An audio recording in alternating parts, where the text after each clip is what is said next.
चाहता हूं, अगर मेरी बार में सत्य ना हो तो मुझे कोई भी खड़ा होकर टोक सकता है। ये क्यों आप कह सकते हो टोक सकता है? आपको अधिकार दिया है क्या? कोई नहीं टोकेगा, सबको। आपका बहुत धन्यवाद अध्यक्ष जी, आपका संरक्षण ऐसे ही मिलता रहे तो धन्यवाद प्रस्ताव पे चर्चा अच्छी हो जाएगी। अध्यक्ष जी, सवाल ये खड़ा होता है कि जिस सदन में हम बैठे हैं, घटना पुराने सदन की है, क्या देश का कोई भी व्यक्ति संसद पर हमला होना देखना चाहेगा? क्या आप में से कोई चाहेगा? तो जो उस हमले में शामिल थे, क्या उनको कड़ी से कड़ी सजा मिलनी चाहिए थी कि नहीं मिलनी चाहिए थी? अगर उनको कड़ी से कड़ी सजा देश के न्यायालय ने दी, फांसी की सजा दी, तो बचाने के लिए सड़कों पर जो उतरे उनके साथ आप समर्थन करने निकल गए, उनके साथ आप उतर गए बचाने के लिए। अरे कोई और नहीं मिला 140 करोड़ भारत में? क्या मजबूरी थी इनकी? क्या मजबूरी थी? और अब आप चुनाव जहां से चुनाव लड़ने गए वहां से किसी और का नहीं, अध्यक्ष जी, पीएफआई जैसी संस्थाओं का, मुस्लिम लीग जैसी संस्थाओं का समर्थन लेकर भी कुछ लोग चुनकर आए हैं। देश जवाब मांगता है। ऐसी कौन सी मजबूरी थी? कौन सी मजबूरी थी? कौन सी मजबूरी थी? अरे इनका इतिहास ही वैसा रहा है।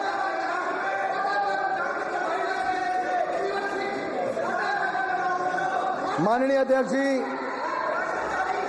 बहुत सारी बातें चुनाव के समय और जो माननीय उल्लेख राष्ट्रपति महोदय ने भी जिस ओर किया, संविधान की ओर, मैं वहां पर भी आऊंगा, लेकिन उससे पहले थोड़ा कुछ और कहना चाहता हूं। इनका दर्द सामने नजर आ रहा है।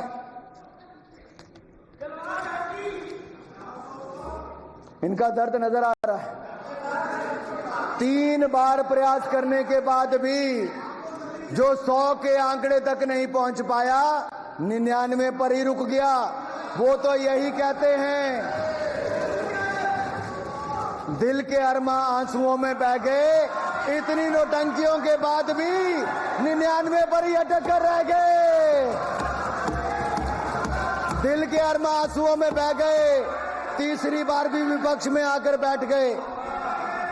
माननीय अध्यक्ष जी, देवर इन द नर्वस 90s, ये नर्वस 90s में आकर इनके हाथ पैर फूलने शुरू हो गए। एक बात मैं कहना चाहता हूं, एक बात तो अच्छी हुई अध्यक्ष जी कि माननीय राहुल गांधी जी नेता प्रतिपक्ष बने हैं।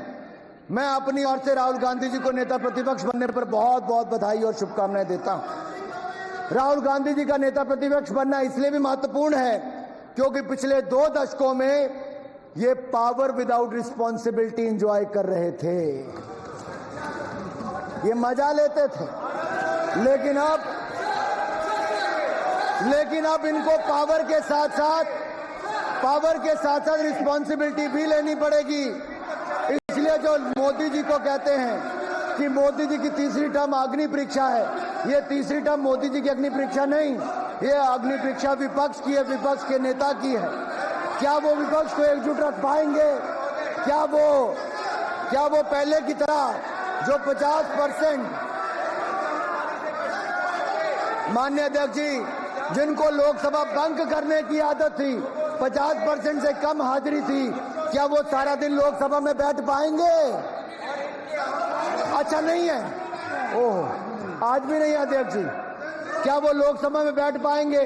देर शाम तक बैठना पड़ेगा। जैसा माननीय प्रधानमंत्री जी इस पार्लियामेंट हाउस में रहते हैं, अब आपको अनुपस्थित जमींदारी नहीं चलेगी। Absentee landlordism want work, absentee landlordism want work. अध्यक्ष जी, माननीय अध्यक्ष जी,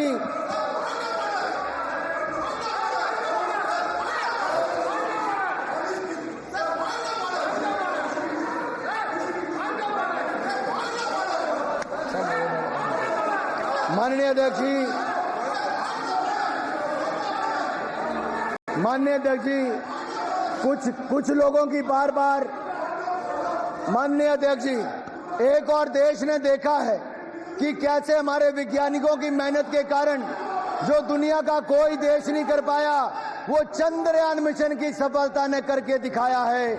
चंद्रमा के चंद्रमा के दक्षिण ध्रुव पर तिरंगे का मान सम्मान बढ़ाने वाला देश हमारा भारत दुनिया का पहला देश बना है, पहला देश बना।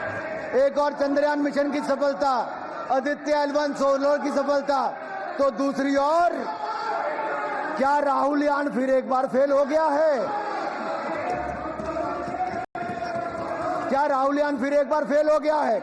कांग्रेस और इनका इकोसिस्टम कुतर्कों के सहारे राहुल यान को सफल करने की बात करता है। मैं पूछता हूं अध्यक्ष जी, ये 4 जून से दिखाने में लगे हैं, ये 4 जून से दिखाने में लगे हैं कि 99 का आंकड़ा 240 से ज्यादा बड़ा होता है।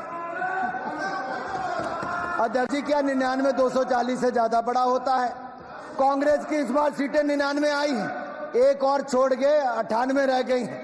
अपने आप में ये रिकॉर्ड तीसरी बार विपक्ष में बनाने का इन्होंने बनाया है, लेकिन इनका घमंड, अहंकार और तानाशाही सोच आज भी बरकरार है।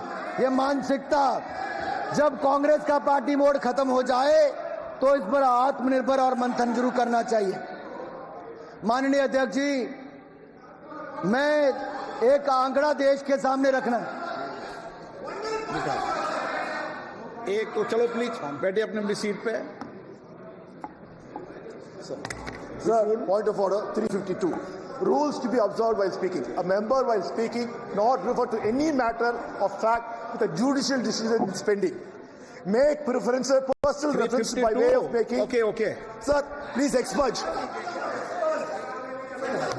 प्लीज 352 के अनुसार बोलोगे, बोलो, तय करो सदन में, सब तय कर लो। 352 के तहत बोलोगे, मैं सदन 352 के तहत चला दूंगा। नाराज नहीं हो रहा, मैं नाराज नहीं होता हूं। मेरे को माननीय सदस्य रूल बता रहे हैं, तो रूल की किताब बता रहे हैं, तो मैं भी चाहता हूं रूल की किताब से चलो। तो 352 के रूल के अनुसार से सदन चलेगा क्या? चलाना चाहते हो? बताओ। Sir, I raised a point of judicial.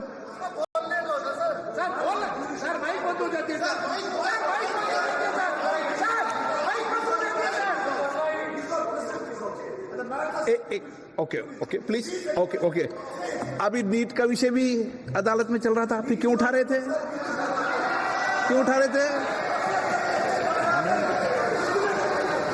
No, गलत।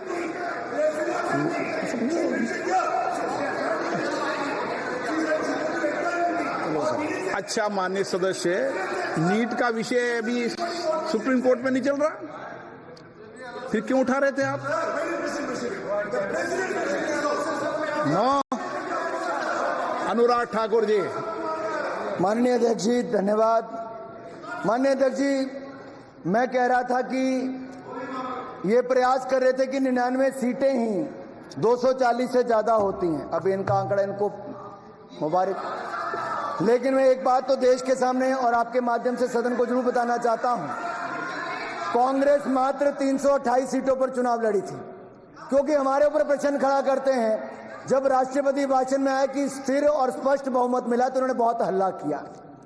मैं पूछता हूं, जब 2004 में आपकी सरकार बनी, 2009 में आपकी सरकार बनी, क्या आपको 240 सीटें भी मिल पाई थी? अरे आप उसके आसपास भी नहीं थे, 145 सीटें आपको मिली थी।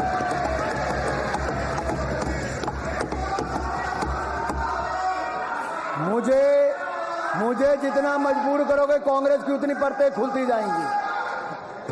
कांग्रेस, अब माननीय अध्यक्ष जी, ये लड़े ही मात्र 60% सीटों पर थी। ये देश की सबसे पुराना राजनीतिक दल मात्र 60 सीटों पर चुनाव लड़ा, 60% सीटों पर, 328 सीटों पर, और उनमें से भी 70% सीटों पर कांग्रेस हार गई। जनता ने इनको नकार दिया। 328 सीटों में से 229 सीटों पर कांग्रेस की हार हुई है। जनता ने आपको नकार दिया है। एक तो लड़ाई 60% सीटों पर, उसके बाद 70% सीटों पर हार गए। और यही नहीं सर, जब कोई पार्टी अपना स्टैंडर्ड इतना लो सेट कर लेती है और बिलो एवरेज परफॉर्मेंस आती है, तो उसको वो भी ओवरवेलमिंग लगता है। लेकिन मैं अपने कांग्रेस के मित्रों से कहना चाहता हूं आप कुछ भी पालो पर गलत फहमी मत पालो।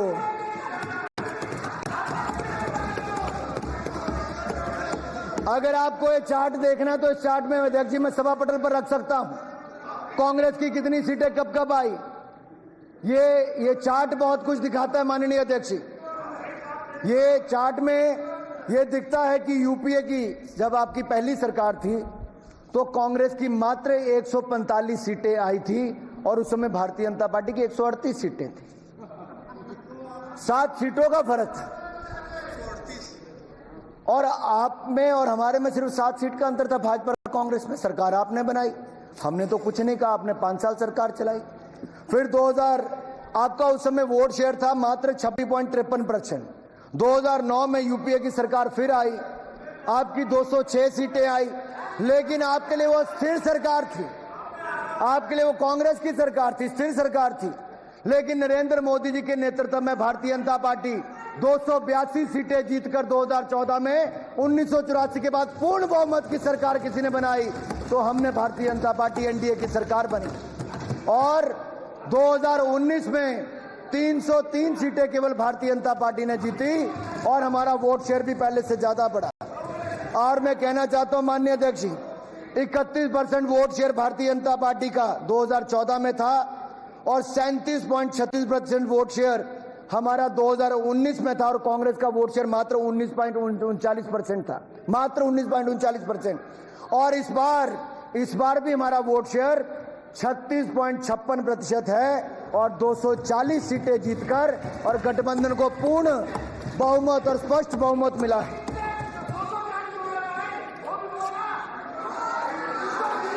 माननीय अध्यक्ष जी, इनको इतनी तो शर्म आनी चाहिए कि इन्होंने 2014 में 44 सीटें, 2019 में 52 सीटें और अब 99, 98 जो गिनना आप वो गिन लें, उतनी सीटें जिनकर ये 3 बार की सीटें गिन लें तब भी 240 से कम है, हमारे सामने खड़े कहीं नहीं होते।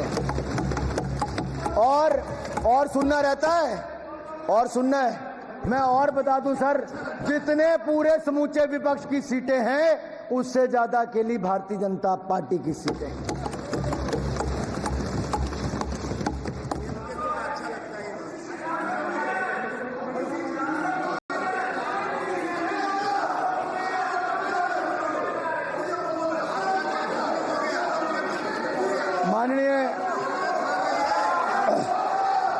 माननीय अध्यक्ष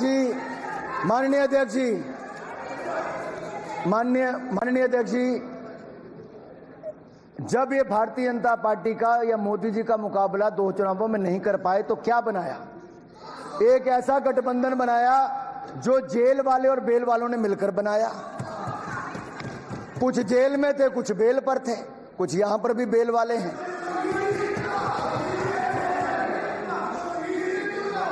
माननीय अध्यक्ष जी, इतना ही नहीं, इनकी पूर्व की सरकारों में जहां कितने ही घोटाले हुए, 2G घोटाला, कॉमनवेल्थ खेल घोटाला, कोयला घोटाला, अंतरिक्ष घोटाला, देवास घोटाला, सबमरीन घोटाला, घोटाले पे घोटाला हुआ, अगस्ता वेस्टलैंड घोटाला हो, नेशनल हेरल्ड घोटाला हो, कोई घोटालों की कमी नहीं छोड़ी। इन्होंने अपने सहयोगी भी चुने तो शराब घोटाले वाले चुने, जमीन घोटाले वाले चुने, रिवर फ्रंट घोटाले वाले चुने और तो और वो सब चुने जो जेल और बेल पर थे। माननीय अध्यक्ष जी, इनकी एक पार्टी तो ऐसी है जिसका शिक्षक भर्ती घोटाला हो, पॉन्जी स्कीम का घोटाला हो, चिटफंड घोटाला हो, वो भी साथ में ही है, जहां पेंटिंग भी 3-3 करोड़ रुपए की बिक जाती है। एक ऐसा नेता है जो अपने आप को दुनिया का सबसे ईमानदार नेता बताता था और वो इतना ईमानदार निकला कि देखो आज जेल में है। हमने अध्यक्ष जी वर्क फ्रॉम होम तो सुना था अध्यक्ष जी,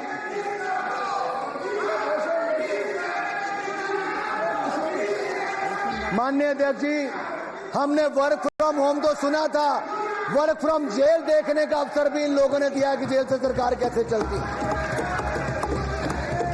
अपने आप को सबसे ईमानदार बताने वाला आज कट्टर बेईमान कोई